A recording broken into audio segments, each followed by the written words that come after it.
Good morning. I'm Victoria Woodards, Mayor of Tacoma, Washington, a city right about, let me say this, Seattle is 30 miles north of Tacoma. City of 220,000. We are the second largest city in the state of Washington on the I-5 corridor. And I just completed a year serving as the president of the National League of Cities, which represents cities, towns, and villages across America.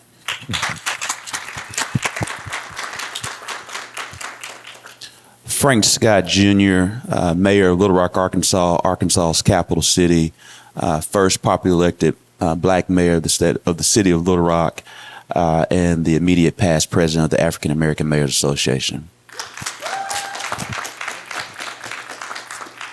Good morning, Eddie Benoit. I am the founder and CEO of the Benoit Group, also the host of the real estate talk show, Shape the Deal. We're headquartered in Atlanta, Georgia. We develop multifamily housing throughout the Southeast and in the Midwest. Happy to be here. Good morning, everyone. My name is Calvin Souter. I'm the founding partner and CEO of Souter, Shabazz & Woolridge. We are the largest African-American owned law firm in the Northeast of America. We recently expanded, and our vision is that our communities should be serviced by the folks who look like us and understand what our needs are as we continue to grow and take our rightful place here in the American society.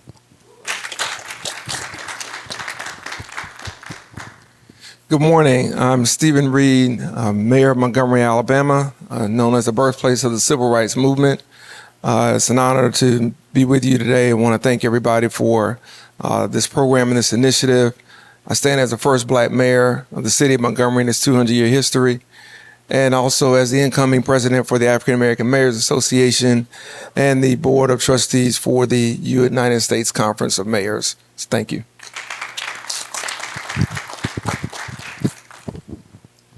So thank you. You see who we have here at the panel. So this is going to be a really conversation. In this conversation, we're talking about public-private partnerships. You're going to hear a few key words like collaboration, inclusiveness, capital formation, the economic and community development. We know that communities are, or should say cities. There's reports that say cities will have the most population in the world will be in cities. And so how cities are transforming and growing is very important, and how we make these tools work. We have a focused and simple question. I want to start with you, Ms. Mayor, because I think with you worked at League of Cities. You led the League of Cities, which is a combination of both mayors and city council. So it's a legislative and executive branch of city government. Want to know, what is the role of P3 in your mind, how it impacts community and economic development? Thank you for that question. The reality today is that cities can't do it alone. I think everybody looks to city government to solve every problem, but budgets in city government are shrinking. And so our ability to leverage partnerships is what's going to move any of our cities forward. Last year as president of NLC, I picked a P3 theme, but it meant a little bit different. It was people, partnerships, and possibilities. Because I truly believe that if we invest in our people and form partnerships that are good for our communities, then we can create endless possibilities. And so when I think about P3, I think about whether it's an economic development or an education. Everyone in a city plays a role in the success of that city. And so whether we're solving homelessness or filling potholes or building more affordable housing, cities can't do it alone, and it's crucial that we find a way to work together. So this is great to get us started off. We also, we have two private sector folks here who work very closely with mayors across the country to achieve those goals that you talked about. Mr. Benoit, I want to ask you this question, the same question. What is the role of P3 in relative to economic and community development? Great question. Our business platform and the formula of our business is pretty much built on P3. We, even though we develop multifamily housing, we really focus in urban and suburban markets where we can provide housing for those who are underserved. But we can't do that without the partnership at the municipal level with the mayors and their administrations. Also, the other intergovernmental agencies that support the administration, making sure there's continuity as far as the requirements and the support and the focus on the agenda. The state level is also important, and also at the federal level to make sure we can tap into all the funds that are available to bridge the gap for these types of projects. So we talk about P3. P3 deals are very difficult to do. There's a lot of financing creativity that's required to put them together. You have a lot of layers of financing that come with all types of requirements at the same time. And in order to navigate through not only the complexity of the financing, in addition to the master planning and all the governmental regulations, it is important that you do have a mayor who's leading an administration that's able to galvanize the support of all of their, not only, its staff, but also the other governing agencies around to make sure that they're not a cog in the wheel in order to make sure that the project comes to fruition.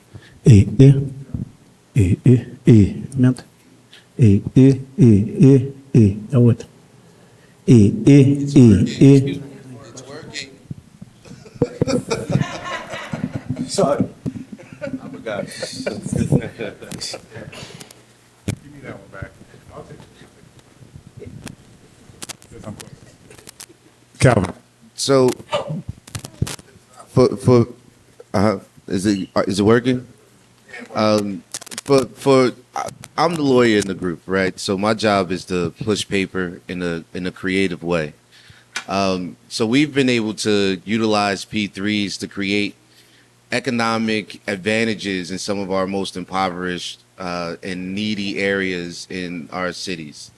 In Newark, New Jersey, and in some other towns in Newark, we've been able to do things like bring back stadiums, which a lot of our cities have, that have become antiquated, by partnering with the private sector, right, and creating legislative tools to be able to put that capital stack together, right? So the public sector is typically able to do things much more efficiently.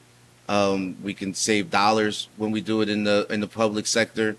We can cut a lot of the red tape that happens in the government sector.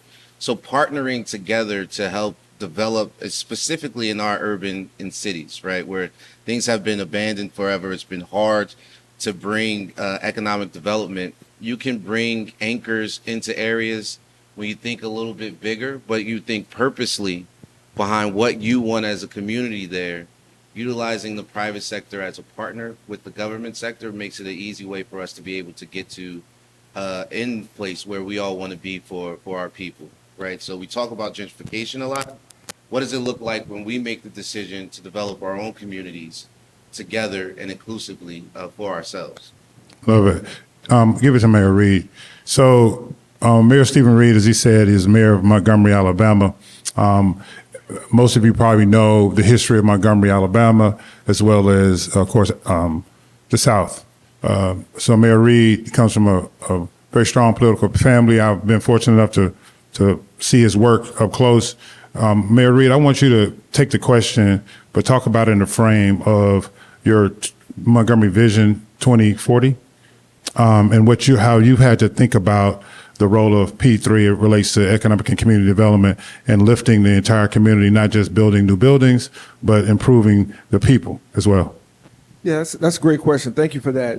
Our 2040 initiative is essentially our city strategic plan, and it is one that focuses and really prioritizes equity in everything that we do, from investment to infrastructure to innovation. How do we make sure that we are following that? And when I meet with my cabinet directors every week, the question is, are we sticking to this plan? If not, then it's like a Bible closed. You can have a Bible on your shelf, but it does you no good if you never open it. Amen. Amen. So a lot of our bureaucratic leaders, they aren't used to that. So for us, that serves as our guideposts of how we bring about improved positive change for our residents.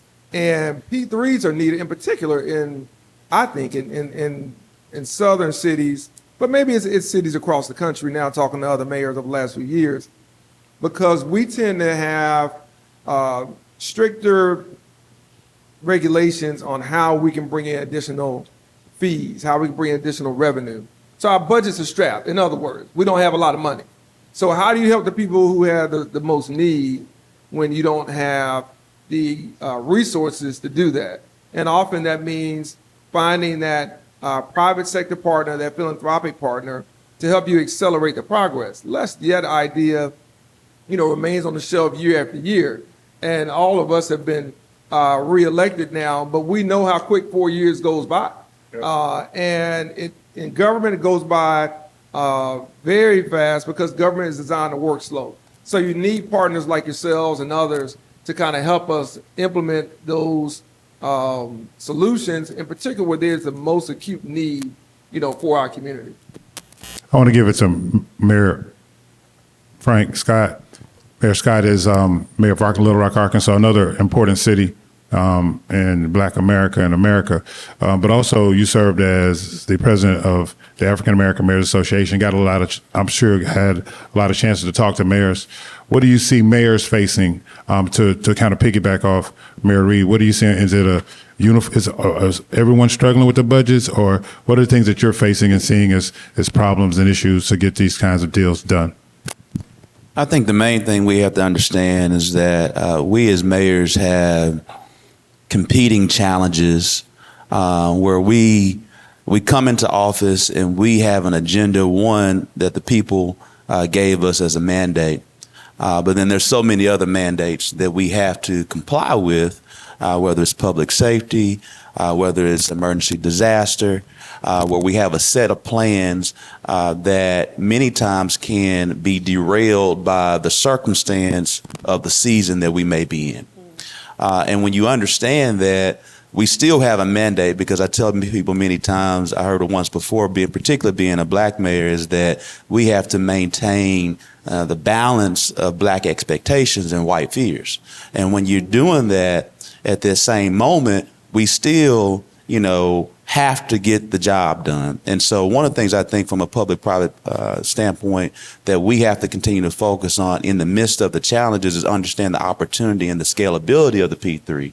And that being stated is that many times it creates opportunities from a financing perspective where a city can lean into our full faith and credit of the city by utilizing other credit markets to get the deal done. And that's how we're able to really seal the deal for our residents, because our residents want to see things real time.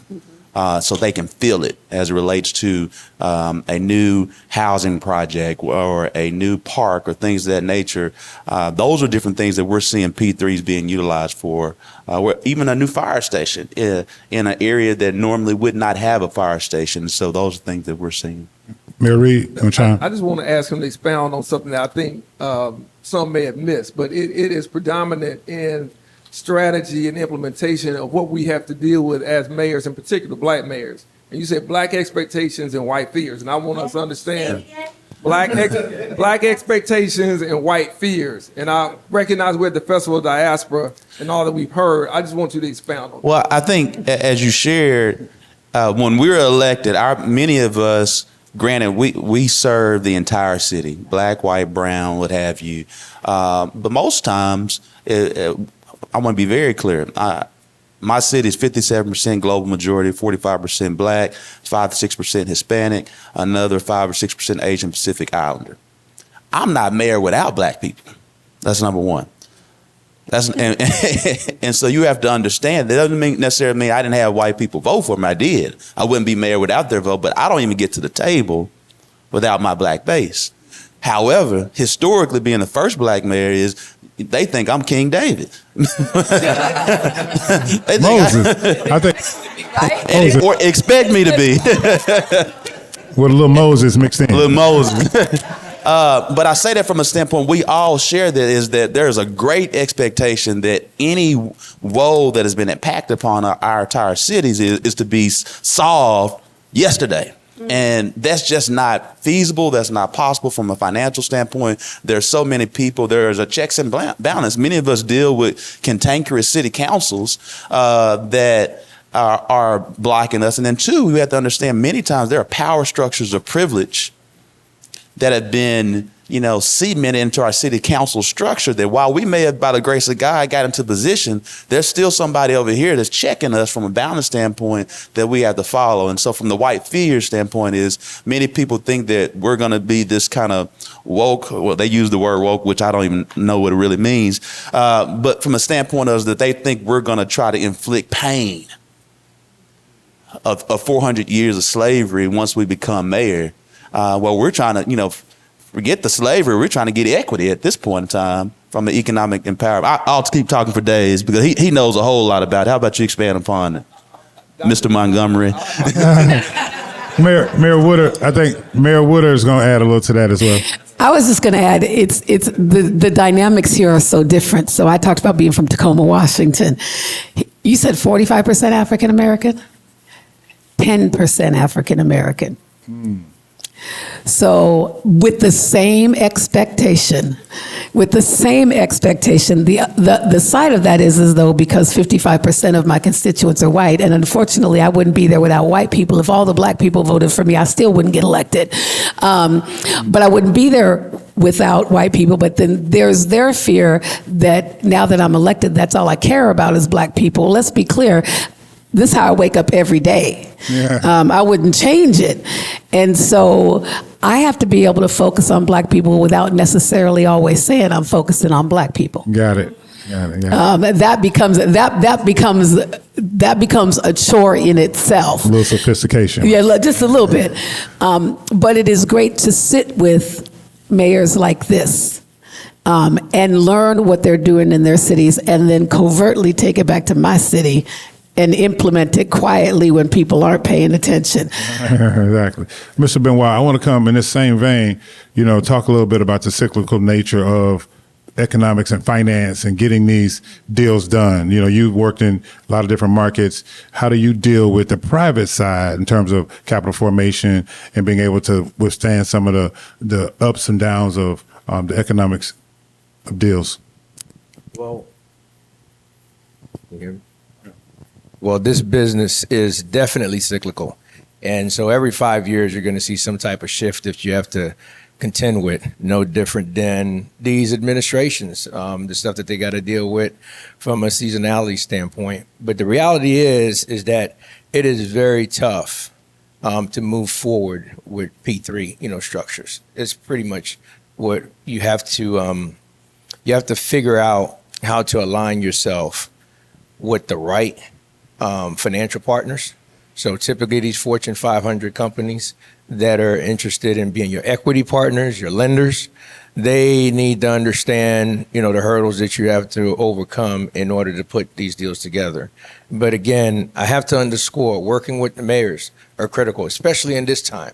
I mean, you've seen the news and you hear about the housing crisis. All these P3 deals are pretty much anchored off of housing, whether it's for rental or whether it's for ownership. And we have, a growing gap of housing, whether you're in a tier 1, tier 2, or tier 3, city. It's just a nationwide, issue. So getting a good understanding as to what the hurdles are in this current market outside of interest rates being high, construction costs being high, your supply demand, your labor shortage, your last mile delivery, even when you get it to your port, in order to get it from the port off of the containers, just onto a truck so it can actually be delivered to your site, or issues that you have to deal with that have nothing to do with the science of developing itself.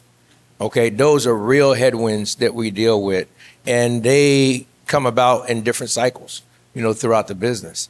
And so it's important, to have mayors that also understand the challenges that they have in their cities, but be willing to take more risk. And so we've been very fortunate to work with some mayors, also in the South. My mayor in Atlanta, Mayor Woodfin in Birmingham, where these guys have been very fearless and mavericks in their own ways, very ambitious goals as it relates to P3 structures, not just with Black-owned companies, with everybody. They're open for business. That's pretty much, it's like a revolving door at their city hall. So whether it's multifamily, industrial, office, you name it, mixed use, they're there to figure out how to make deals work. And they're willing to paint outside the box. And when I say paint outside the box, not doing anything that is that's illegal, it's just really being creative and changing the status quo. They're willing to galvanize, their leadership and put them in a room and make sure that everybody that is speaking English is actually speaking English, okay? It's really amazing to see people who are well-educated, professionals sit at a table in a meeting and actually not work through it. That's what, tell you all the reason why they can't do something as opposed to how they can work together to do it. And so I've watched, those two mayors, do some great things. And it's actually very recognized because even more recently, with their efforts in working with the private sector, with developers like myself, even the Department of HUD, from a federal level, recognized their efforts and awarded them the 2 highest choice neighborhood implementation grants in the country. Yep. In 1 week, both of those mayors received $90 million from the federal government, $50 million for Birmingham, $40 million for Atlanta. And but as I sit around all these other mayors here, as Mayor Reed knows, he's right there down the street in Montgomery, so we're knocking on his door. Little Rock, a little bit further up, we're going to be knocking on your door, Frank. Tacoma? I don't know.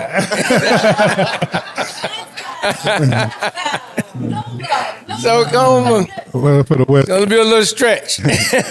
But again, these cycles are always going to happen, Dale. But at the end of the day, it takes mayors like this. And again, it's important to also underscore that these Black mayors are doing great things. Yes, sir. These challenges that they mention are real. It's their everyday. And we put a major load on them, okay, because we want things to happen overnight when they actually inherited some major problems that they're trying to navigate their ways through. And plus, there's not that many Black developers in the country that could actually do big deals. There are literally about 5 or 6 of us in this country who are vertically integrated and that understand how to deal with affordable housing, workforce housing, market rate housing, and all other ancillary mixed use, components within some of these P3 deals. So Calvin, I want to ask you, Benoit touched on the nature and the working with cities, and you, I think last year, closed one of the largest P3 deals, I believe, in the country, if not the Northeast. Talk a little bit about that deal and how'd you get through it coming out of COVID and all the different challenges that we know you had to deal with? Yeah, I think the key word that Eddie used was creative, right? Where I sit on the legal end, typically the mayors, the city council, right? The buck stops at the lawyer. It's usually a lawyer in the room saying, you can't do that, right? Versus saying, how do we figure it out? And having a level of creativity and confidence in each other that we can sit down at that table and figure it out. So the P3 that we did that got a lot of national recognition included us in Newark, New Jersey, transforming perhaps the worst neighborhood that made us one of the 10 worst cities in America to live in. We were able to take a federal consent decree that was being talked about around the nation as a bad thing and using it for a good thing. So we built a new police and fire training academy. We built a new crime and ballistics facility. evidence and storage facility, a traffic facility, and then anchored that with 3,500 residential units. That 25% of it was affordable to low income, with all the amenities that you would assume you would have in a luxury development. And we were able to do that in the worst part of the city. And the things that we worked on together to ensure the success for the community was the P3 allowed for us to bring in to handpick the developer, that we knew had a track record of fulfilling their affirmative action requirements, right? We did workforce development programs in that community so that the folks who live in that community were part of building these new structures and then could afford homes in that area. We were able to go to homeowners there and give them an appraisal value that in most instances we all have in our communities, grandma who bought a house for $30,000 1,000 years ago. Those homes in this community went from being worth $60,000 to $1 million, right? And we were able to connect them with financial advisors to help them know what to do with that additional equity and be able to move things on, right? And in this neighborhood, if you know anything about the Starbucks effect, right? Starbucks is very, very particular about where they will allow a Starbucks to go, right? One of the most dangerous neighborhoods in one of the most dangerous blocks in America, Starbucks has approved a retail facility to go on this street, right? So we can utilize the combination of the P3 to ensure that rebuilding our communities are inclusive of us, allow our people to get jobs and be included in these developments, and also teach our kids, because we partnered with the school board, and now the same developer, in conjunction at a P3 with the Newark Public School System, is building our School of Architectural and Engineering Design so our children understand how they can get involved in being a part of the change themselves. Wow. This good stuff. So we're going to have the audience ask a few questions here in a second, but before we do, Mayor Reed, I want to ask you, in that same vein, we talked about transforming communities and leveraging the public-private partnership model. How do we make sure that things are inclusive? And Calvin talked about workforce development, and I wanted you to address the big boogeyman word in the building, gentrification. And gentrification makes people think sometimes that this isn't for us. This was built, somebody else is going to come. How have you had to deal with, in effect, addressing the mindset maybe of people in your community who've seen that and are fearful of gentrification? And how do you get them ready for what all you're doing with your vision? I think that's something that all of us deal with as mayors, is changing the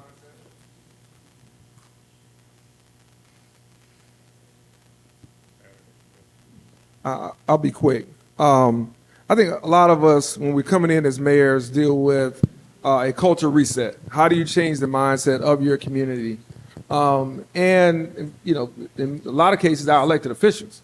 And say that again. You said your elected officials, city council, maybe? It's the other elected officials that you have the hardest time working with, and those who you share constituencies, if you will, that you're trying to help.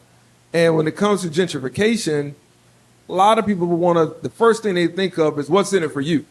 And I think because we have a negative connotation around politics and government. I understand that, the history of that, I get it, but you also have to trust in the leadership, but verify. And I've never had an issue with that. So when it comes to public-private partnerships, what I've run into, at least in my first term, now just starting the second, is when you bring in people who have established records from the outside, there's a question of why are you bringing in these outsiders?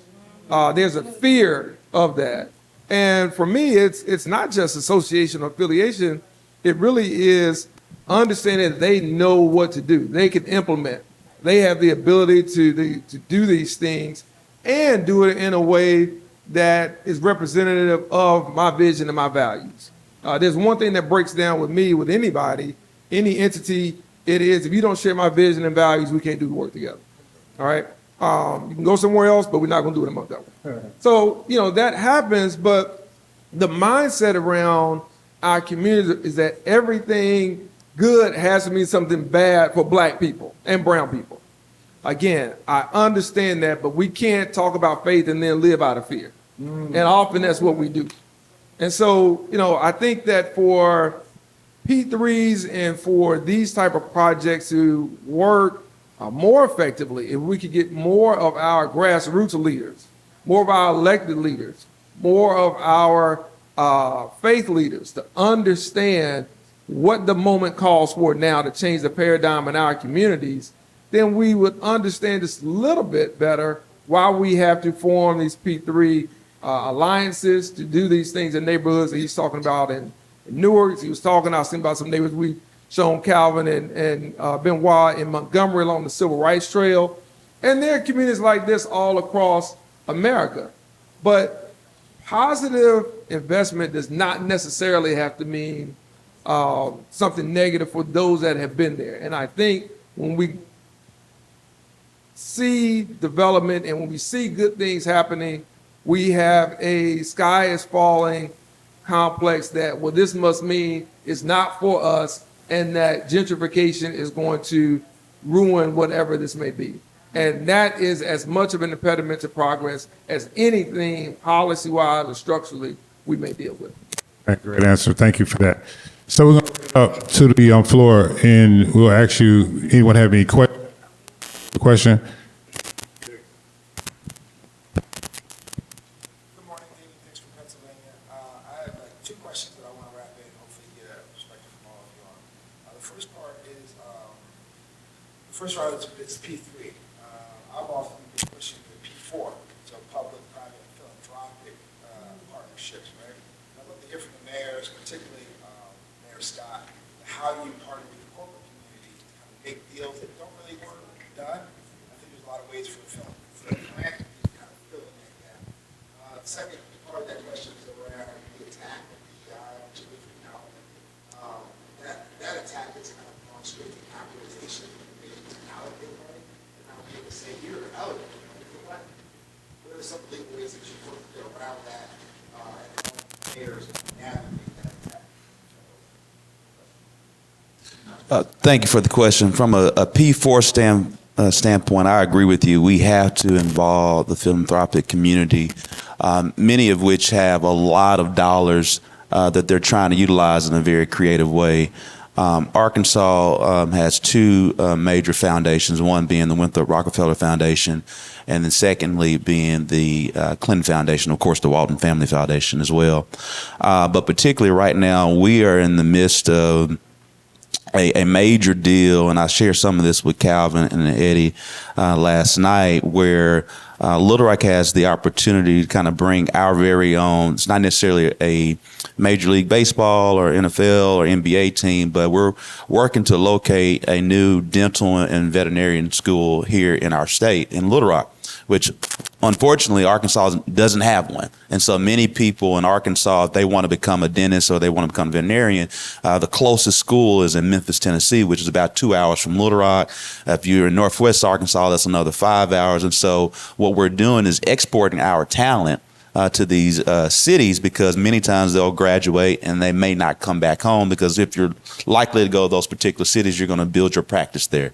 That being stated, this particular P4 that we're working on, you have the city of Little Rock that's part of the process, the Clinton Foundation, the Heifer Foundation, which is a worldwide kind of humanitarian animal kind of deal that's also headquartered in Little Rock, and then a kind of state private equity firm. And so where the city is working through different land swaps and parkland that we're literally going to do a lot of 99-year leases for $1 because we know this economic impact. However, the higher education institution, they still have to have a pro forma. And I think we all know it's hard to finance a private higher education institution, let alone doing a new venture.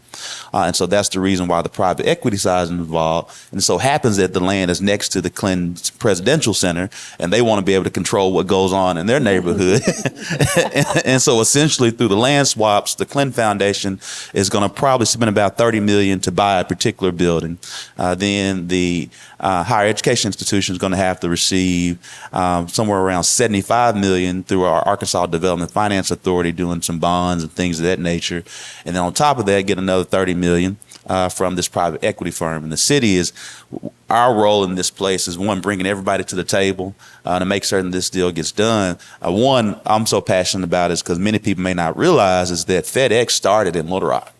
It was under a different name. Fred Smith started. The Cantankerous Councils, as I told you about, who they did not want to take a chance on Fred Smith to give him a dedicated hangar. And so he took that dedicated hangar to Memphis, Tennessee, and many people don't realize Memphis is one of the largest cities in the nation. I mean, Memphis is larger than Atlanta. Many people don't realize that. But you have this particular individual that now, just in the city of Memphis, the workforce is 50,000. That's not the worldwide workforce of FedEx. And so it shows you that impact and how public-private partnerships have to be at the table. You know, politics and the professions have to understand and understand the why, and we have to take calculated risk. And so P3s are calculated risks, and that brings a lot of value add to it. Calvin.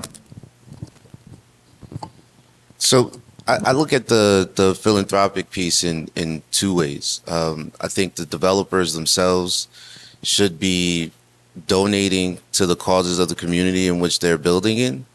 But then there's also interesting opportunities to work with oftentimes community groups, some of the grassroots organizations, and get them direct benefits. So one of the terms we use often as we approach development is the community benefits.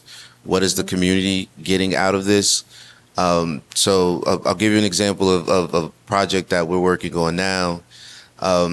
We have a section of our downtown that has become underutilized. And there is an old theater there that is a very historical theater in the nation, Symphony Hall. There was a lot of disinvestment when a new theater came into play. The section of town is called Lincoln Park.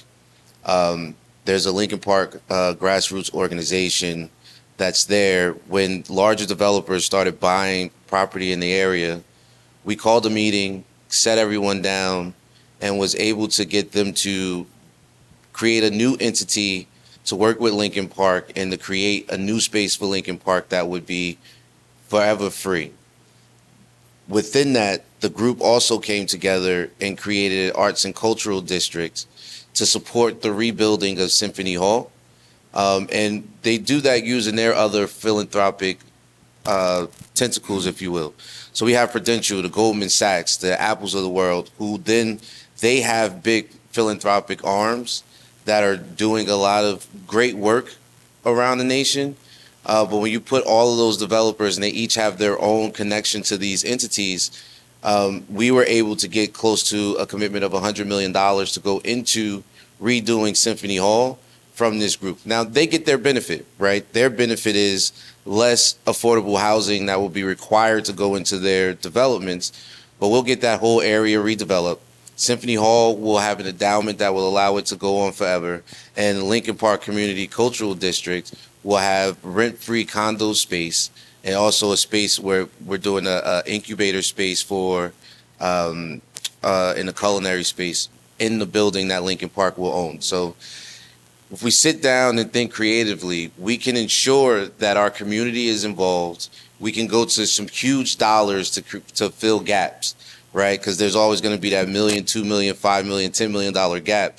With more affordable housing that you give, you'd be amazed that when you sit down and work together at the team, what everybody's willing to do to make the project work, right? And the private sector is looking for bigger wins, right, financially, right, which you can then spread that amongst the community to get what you want. Great question. I see a hand up. You have a question? You. Oh, Mary Ring. No, you, Maria, you. This was you. I didn't. I just said your name. I didn't see who. I couldn't see you. Go ahead.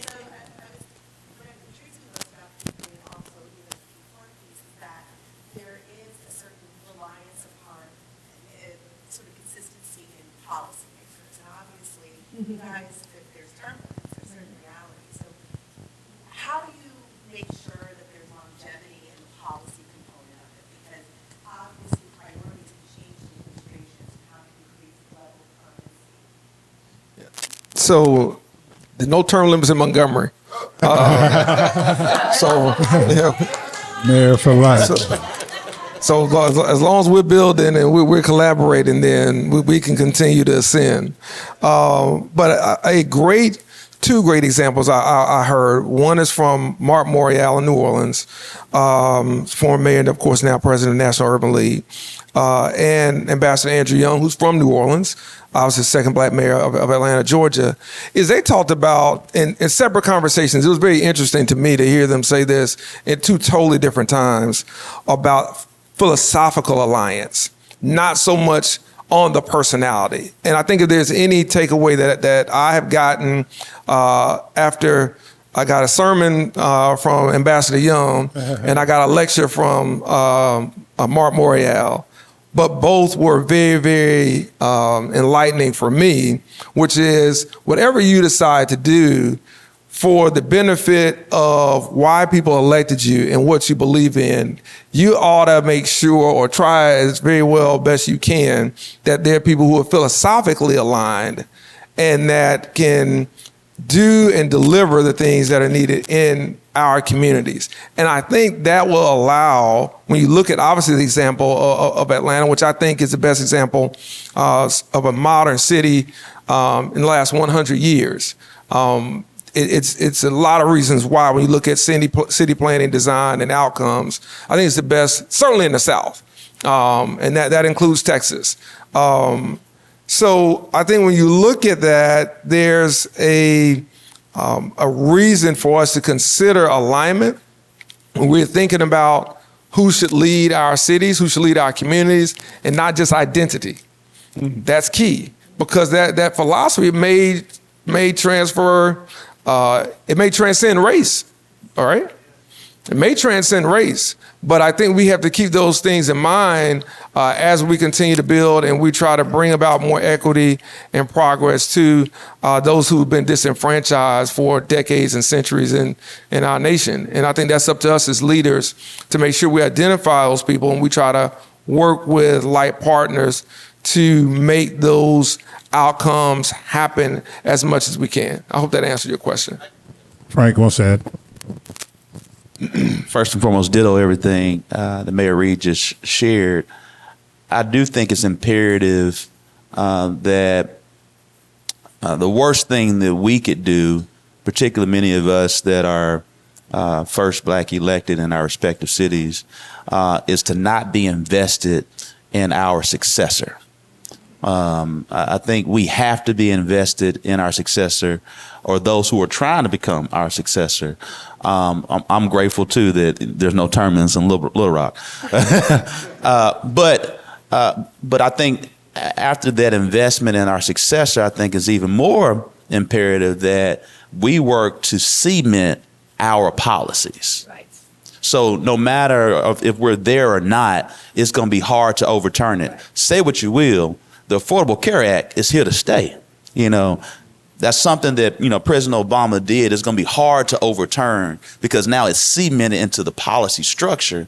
And I think as we're invested in our successor, many times we want to make sure they have that philosophical alignment and access and aspiration on whoever comes next, whether they're white, black, or brown. But we got to do our job of cementing policies. And it may not be 10 or 15 policies. It may be 1 to 2. That really, changes the game for our respective communities. And that, I think, is something that we, whether it's the African American Mayors Association, the U.S. Conference of Mayors, or National League of Cities, we're all working to cement policies that we believe in for the greater good of our communities. Good stuff. Any more questions? Here, come on.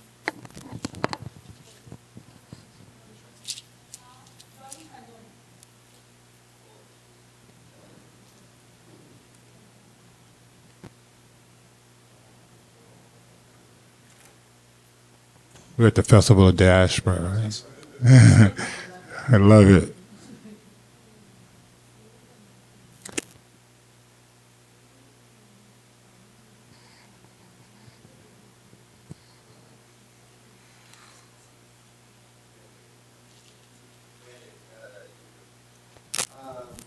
I am an entrepreneur from Cauca, Colombia. In our country, it is very difficult for the black governors to reach agreements with the private sector that in its majority are made of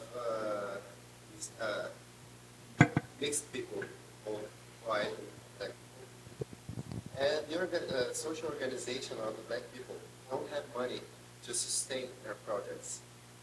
It's difficult to hold them in a dialogue. How to be successful in that synergy? Another question, I'm sorry. For the very first time in history, we have the first black woman as the vice president. But despite that,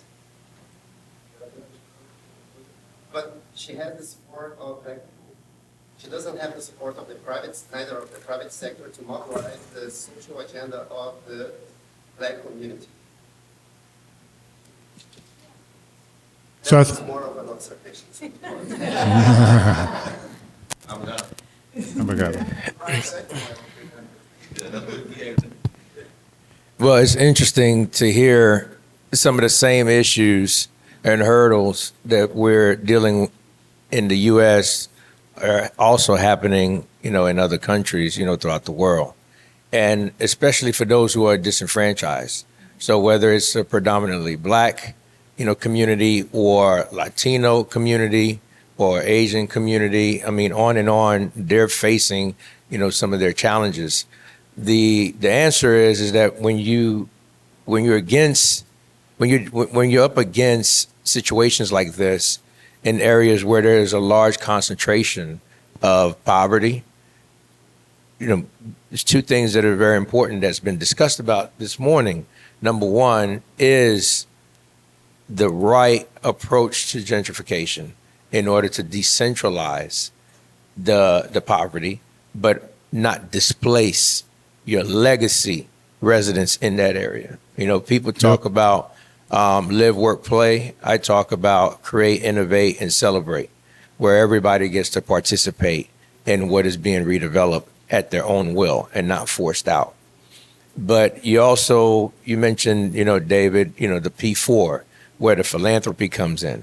That is even the most critical part, is making sure the group that is underserved, they can really lobby and work closely with, the philanthropy, within their communities or even outside their communities to help raise money, to help bridge the gap for the financing gap that developers like myself are having to face because of the fact that we need to deliver, affordably priced housing, whether it's for very low income or even moderate income, or even a lot of people who are not even paying attention to workforce housing as it relates to seniors. Okay, many people forget about seniors that are 55 to 75 or have a major impact on the workforce these days. Okay, but nobody's thinking about building housing for them, from an affordability standpoint. So raising dollars from a philanthropic standpoint is very important. I've seen some cities where other mayors are doing it. Again, our mayor in Atlanta, Mayor Andre Dickens, he's been able to work with the philanthropic organizations, nonprofits, for-profits, to create a major fund. I think it's close to about $200 million that he, in this short period of time during his term, he's been able to raise primarily to fund projects that have major gaps where you need to provide the housing at an affordable price, but it is cost prohibitive to do that based on the economics of the deal from a debt and equity standpoint. So therefore, you have to have money to bridge that gap. And so he went on and leveraged his campaign, his relationships, and challenged these, philanthropic organizations to put their money where their mouth is Okay, you want to talk about DEI, and that's great. Let's take it outside of the four walls of your organization, and let's bring it into the communities. And so that's what makes the difference. That's what we've seen, is when you're able to bring those outside dollars and not put all the responsibility on city government, because they only have so much, to spread around. So Calvin, before you say, we're going to take 30 seconds, say what you're going to say, and then wrap up. We're going to come back for everybody for a 30-second wrap up. Okay, but I wanted to dive into the question because I think it's around getting the additional support when you're new in a specific space, right? So being the Blacks who have arrived in the economic development space, who have arrived in the elected space, how do you provide the win for your people lacking all of the support you would need to be able to get there? I think it's a continuum of having folks in multiple places. To David's question about how do you navigate the regulatory aspects of this for your people. And what I would say ultimately is by getting the mayors and folks who are city council, then you can start drafting laws in a way that benefits you more, right? And you can utilize the same tactics that were used to make us an impoverished group to empower us, right? So the laws don't read, I mean, they try to, right? The laws don't read, though, that Black people can't make money. They just found other ways to do it. They made us unqualified for the money. So we have to change the laws to make it such that we are the qualified ones, right? That the language that is used can almost in code be saying we're gonna make sure Black folks are taken care of here. To give an example, in New Jersey, when we went to do that P3 that we spoke about earlier, there was a white group of legislators who wanted to change the law to not permit us to do it, right? Because the training facility would mean so much of an economic surplus for the city of Newark. They literally went to change the law. The language they used, though, was around how government entities can relate themselves to the private sector, right? We have an organization in New Jersey, the League of Urban Mayors, where we were able to get on the phone with 20 mayors in a day, right? Because they tried to put the bill up and get it voted on in the same day. We got 20 mayors on the phone immediately. We drafted a letter and said that this is going to hurt Black people in New Jersey. And that's basically the sum of the letter that was sent out there. The president of the state legislature picked up the phone and called and was like, I don't know what all of you are doing right now, but this is dying today. It'll never come to light. The ability for us as Black people to stand together. That's right. And to acknowledge the wrong that is being done, right? And ensuring that we as Black people have folks in various sectors that affect our lives, right? So I want to be in the service sector that affects us in one way, but I also need him to be there in the way that we can collaborate together, and I can call him up as well, right? I'm the lawyer who does the paperwork. He's in City Hall making sure the social good is getting done. He's the brick and mortar. We have to complete the cycle in order to make the change that we really want to make. Amen. So I don't know the sister's name, but her question, I wanted her question to be answered, and I think Calvin did a great job answering it. We're going to wrap up with 30 seconds, final words, starting with Mayor Reed, and come back. Final 30 seconds, your words. I'll be quick. Just thank everybody for being here and everything that you do in your respective communities. We're all trying to learn and lead together. So any way you all can help us as mayors, we welcome the input. We welcome the ideas and the thoughts you have to make our communities better. And more importantly, to really help Black and brown people deliberately each and every chance we can. So thank you. I want to echo the thanks, but I want to particularly thank Cordell for putting this together, but I also want to thank Darius, right? So Darius, the leader of the National Black Empowerment Council, But he's created a mechanism for us as Black and brown people across the country, and now with Cordell internationally, for us to talk about these issues more, but not just talk about our issues, talk about the solutions that we have to these issues for ourselves. So thank you. That's right. Definitely, I'm happy to be here. And of course, this is repetitive. Darius, you started this to actually pull us all together about 13, 14 years ago, for us to actually be in a room like this, but surrounded with international, friends. And so this movement will continue to grow. I can imagine what a room like this will look like, 5, 10 years from now. But more importantly, on this topic, I would urge everybody here to make sure that you stay involved with your elected officials, not only at the municipal level, but your senators, your congressmen, your governors, and stay connected. Understand the issues that are happening in your district as it relates to redevelopment. A lot of you see these signs, you get the zoning notices. Stay involved, understand what's going on, and make sure that they're out there trying to get as much money as they can to help redevelop, your communities. Just to share again, appreciation to Darius for having us here today. As he shared, we're here because of him as well as because of Cordell. So thank you. I also want to extend my appreciation to Mayor Stephen Reed. If you read the program, this was about him. But the type of leadership that he has is he wanted to be inclusive and invited myself and Victoria. So like a mayor, he's always making a decision.